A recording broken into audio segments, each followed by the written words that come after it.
இந்த தரித்திரம் என்பது இஸ்லாத்தை சார்ந்ததா, இஸ்லாத்தில் சம்பந்தப்பட்டதா என்று பார்க்கும்போது சில விஷயங்கள் மனிதனுடைய வாழ்க்கையிலே தரித்திரத்தை ஏற்படுத்தக்கூடியதாக இருக்கிறது.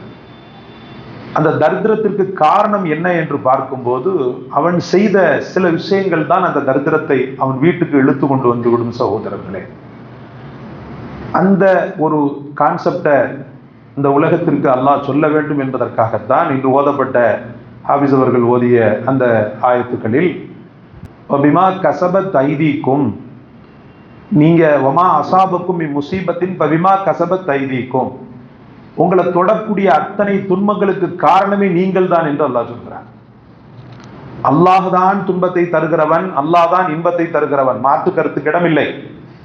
அதே சமயத்தில் அந்த இறைவனை துன்பத்தை தரக்கூடியவனாக இவனுடைய அந்த மாஹோல் சூழ்நிலைகள் மாற்றிவிடும். சகோதரர்களே, பனி இஸ்ரவேலர்களை தோல்வி அடைய செய்ய வேண்டும் என்பதற்காக, மூசா அலைஹிஸ்ஸலாம் அவர்களை வலுவிழக்க செய்ய வேண்டும் என்பதற்காக யூதர்களால் பெரிய அளவுக்கு சதித்திட்டம் தீட்டப்பட்டு அந்த பனி இஸ்ரவேலர்கள்ல முதலாக தரித்திரத்தை ஏற்படுத்தியவன் யாருன்னா ஷைத்தான் தான்.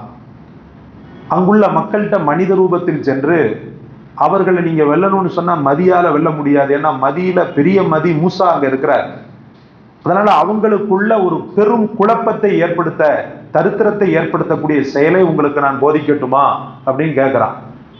கண்டிப்பா சொல்லுங்க, நீங்க அவங்களை அழிக்கிறதுக்கு நீங்க என்ன சொன்னாலும் நாங்க கேட்கிறோம், நீங்க யாருன்னு சொல்லி தெரியாது எங்களுக்கு, ஆனா நீங்க என்ன சொன்னாலும் நாங்க கேட்கிறோன்னு உடனே சொன்னா, அந்த போர் வீரர்கள் இருக்கக்கூடிய பகுதியில பெண்களை நிர்வாணமாக விடுங்கள் என்று சொன்னாங்க. பெண்களை அரைகுறை ஆடையோடு விடுங்கள், நடப்பதை பாருங்கள். அதே போல பெண்களை அரைகுறை ஆடையோடு அந்த இடத்துல விட்டாங்க. அந்த மக்கள் விபச்சாரம் செய்தனர், தரித்திரம் பிடித்து ஆட்டியது, அவர்களுக்கு வரக்கூடிய வெற்றியை அந்த தரித்திரம் தடுத்து நிறுத்தியது. சகோதரர்களே, இது அல்லாஹ்வினால் ஏற்படுத்தப்பட்டது அல்ல, இது மக்களே தனக்குத்தானே ஏற்படுத்தி கொண்டவைகள். பெருமானார் ஸல்லல்லாஹு அலைஹி வஸல்லம் அவர்கள் சொல்வார்கள், எந்த வீட்டில் நாயும் உருவமும் இருக்கிறதோ அந்த வீட்டில் மலாய்க்கத்துமார்கள் ரஹ்மத்தை கொண்டு வரக்கூடிய மலக்கள் நுழையவே மாட்டார்கள். அப்ப தரித்திரம் அங்க இருக்கும்னு அர்த்தம். ரஹ்மத் வரலன்னு சொன்னா அந்த இடத்துல பலியத்து இருக்கும். எந்த இடத்துல ரஹ்மத் இல்லையோ அங்க வந்து பலியத்து இருக்கும். பலியத்துன்னு சொன்னா தரித்திரம்.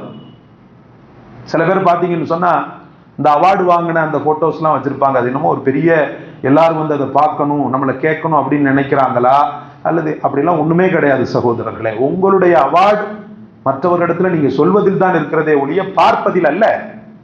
வீட்டில் வறுமையும் கஷ்டமும் கவலையும் ஒரு மனிதனுக்கு வேண்டுமாயின் அவன் உருவப்படங்களை வைத்துக் கொள்ளலாம். சில மக்கள் பெட்ரூம்ல வச்சா குழந்தை போட்டோ வச்சா குழந்தை பிறக்கும், எவன் சொல்லி கொடுத்தான்னு தெரியல. பெட்ரூம்ல வந்து குழந்தை போட்டோ வச்சா குழந்தை பிறக்குமா? சில பேர், நாங்க என்ன ஹால்லையா மாட்டினோம், வீட்டுக்குள்ள தானே வச்சோம், அதுவும் ரூமுக்குள்ள தானே வச்சோம் அப்படின்னு. அப்படி இல்லை சகோதரர்களே. பெருமானார் ஸல்லல்லாஹு அலைஹி வஸல்லம் எந்த வீட்டில் அப்படின்னு தான் சொல்லி இருக்கிறாங்க, எந்த வீட்டு ஹாலில் அப்படின்னு சொல்லல. எந்த வீட்டு ஹாலில், எந்த வீட்டு பெட்ரூமில் அப்படின்னு சொல்லல ரசூலுல்லாஹ். எந்த வீட்டில் நாய் உருவப்படம் இருக்கிறதோ அந்த வீட்டில் ரஹ்மத்தை கொண்டு வரக்கூடிய வானவர்கள் ஹராமாகிறார்கள், தடுக்கப்படுகிறார்கள் அப்படின்னு சொல்றாங்க ரசூலுல்லாஹி ஸல்லல்லாஹு அலைஹி வஸல்லம். மேலும் சொன்னாங்க, நல்ல காலம் கெட்ட காலம் இஸ்லாத்துல கிடையாதுப்பா, ஆனா நான் ஒருத்தனுக்கு கெட்ட காலம்னு சொல்லி சொல்லுவேன், அதாவது தரித்திரியம் பிடிச்சவன் அப்படின்னு சொல்லி நான் சொல்லுவேன். யாருன்னு சொல்லி சொன்னாங்க சஹாபாக்கள், யாருன்னு சொல்லி கேட்டாங்க சஹாபாக்கள். சொன்னாங்க பெருமானார் ஸல்லல்லாஹு அலைஹி வஸல்லம், மன் தரக்க ஸலாத்தல் ஃபஜ்ர், ஃபஜ்ருடைய தொழுகையை யார் வேண்டுமென்றே விடுகிறானோ அன்றைய நாள் முழுக்க அவனுக்கு தரித்திரம் தான் அப்படின்னு சொல்லி சொன்னாங்க. இஸ்லாத்திற்கும் தரித்திரத்துக்கும் சம்பந்தம் இல்லை, ஆனா சில விஷயங்கள் இவன் செய்ததன் காரணமாக தரித்திரத்தை கொண்டு வந்துடும். உமர் ரலியல்லாஹு பத்தி ஒரு சின்ன ஒரு ஒரு விசேஷம் ஒண்ணு இருக்குது. அது கிதாபுகள்ல நான் பார்க்கல, உலமாக்கள் சொல்லிதான் நான் கேட்டிருக்கிறேன். எப்படின்னு சொன்னா, ஹஸரத் பெருமானார் ஸல்லல்லாஹு அலைஹி வஸல்லம் அல்லாஹ்விடத்துல, ரப்பே எதிரிகளுடைய கொட்டம் தாழ முடியவில்லை, எனக்குன்னு சொல்லி ஒரு பேக் போன், முதுகெலும்பை நீ தர வேண்டும், ஒரு தளபதியை தர வேண்டும். தளபதி இந்த வீணா போன தளபதிகள் அல்ல, உண்மையான இஸ்லாத்தின் மிகச்சிறந்த தளபதிகளை தர வேண்டும், அதற்கு நீ தௌஃபீக் செய்யணும்.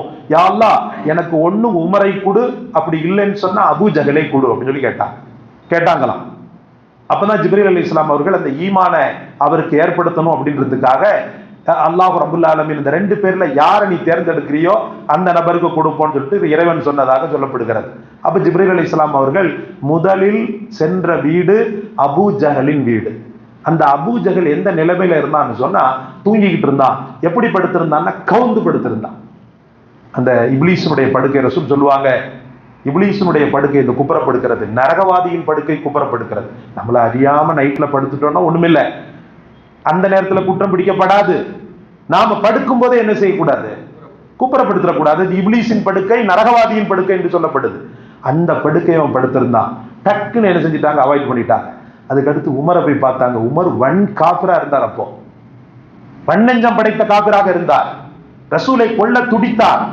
ஆனாலும் சில ஒழுக்கங்கள் அவரிடத்தில் இருந்தது. அந்த வகையில உமரை சென்று பார்க்கும் போது அவர் இஸ்லாத்தை தழுவாமலேயே இஸ்லாமிய படுக்கை ஒரு கழித்து சுன்னத்தான ஒரு கோலத்தில் படுத்திருந்தார்.